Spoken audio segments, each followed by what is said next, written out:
Red Bull is clearly the fastest team on the grid. The Milton Keynes-based team has won all 3 races so far and would have finished 1-2 in them all had it not been for Sergio Perez's qualifying accident in Australia. But despite clearly superior race pace once again in Melbourne, race winner Max Verstappen only managed a 9-second lead over his nearest on-track rival during the longest stint of what was an incident-filled race. The number of accidents, safety cars and red flags all played a part, but Mercedes driver George Russell believes something else was at work. The Brit believes Red Bull intentionally sandbagged in order to prevent the FIA from intervening. After all, the governing body hasn't been afraid to step in when one team is clearly dominating the World Championship.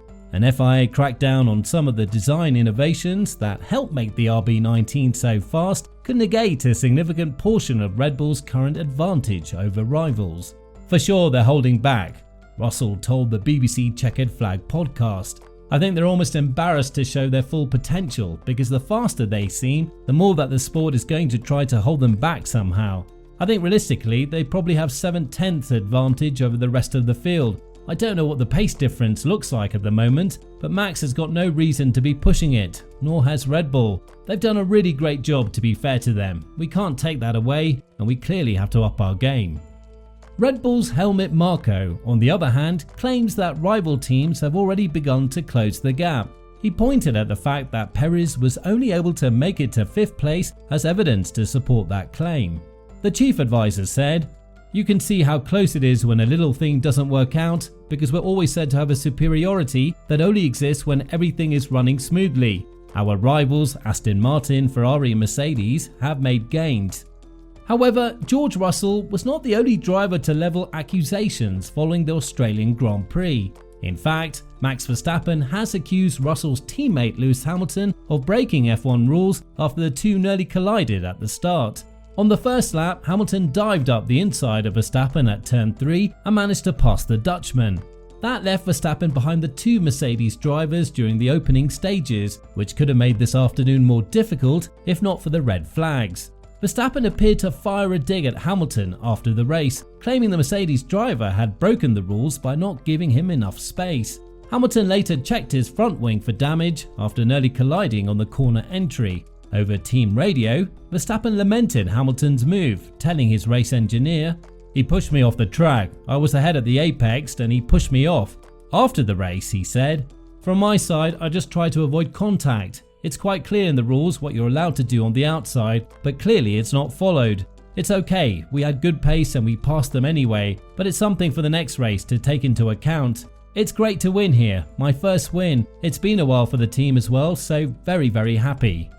Verstappen moved ahead of Russell after the first red flag and he passed Hamilton for the lead minutes later. His victory was almost jeopardized by a late red flag as Kevin Magnussen crashed in the closing stages. He did, however, survive an accident-filled third start to maintain his lead. It was a little closer than Verstappen had hoped for, as he was overtaken by George Russell at the start and he then lost another spot at turn 3 when Hamilton sent a missile down the inside and made an aggressive pass, as team boss Christian Horner put it. However, Horner praised Verstappen for leaving space for Hamilton and being patient on the first lap, knowing that he would have the opportunity to overtake both drivers later in the race. "Again, I thought he showed great patience to get out of the way," he said. "It was hard racing between the two of them, and then of course the race was just getting going and it was quite a fight between the 3 of them at the front.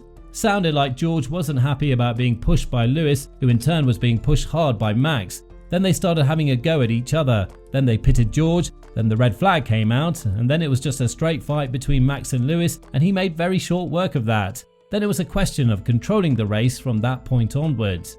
One person who wasn't happy with the outcome of the Grand Prix, however, was Verstappen's teammate, Sergio Perez. Perez entered the weekend at Albert Park insisting that he was ready to fight for the Formula 1 World Championship and that Red Bull would now give him every single opportunity to do so. The timing was understandable. Perez had just won his 4th race for Red Bull in Jeddah, a victory that was probably his most convincing in Red Bull colours, as he took advantage of starting 14 places ahead of teammate Max Verstappen and calmly maintained a small gap to Verstappen once he'd moved into 2nd place. Perez's declaration on Thursday in Melbourne raised eyebrows, and his nightmare on Saturday validated the doubters. Multiple offs in the final practice, where setting a representative lap time proved difficult, may have inevitably led to a crash just 5 minutes into qualifying's first segment.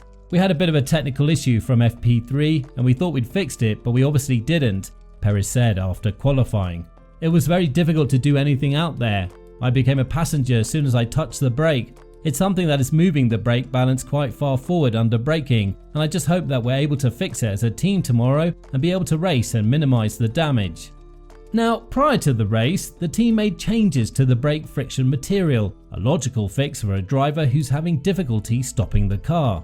Perez, however, struggled with braking throughout the race, going off at turn 1 on the final restart, which would have been disastrous if not for the red flag and order reset. He also didn't appear to be accessing the RB19's dominance as easily as Verstappen did throughout the race.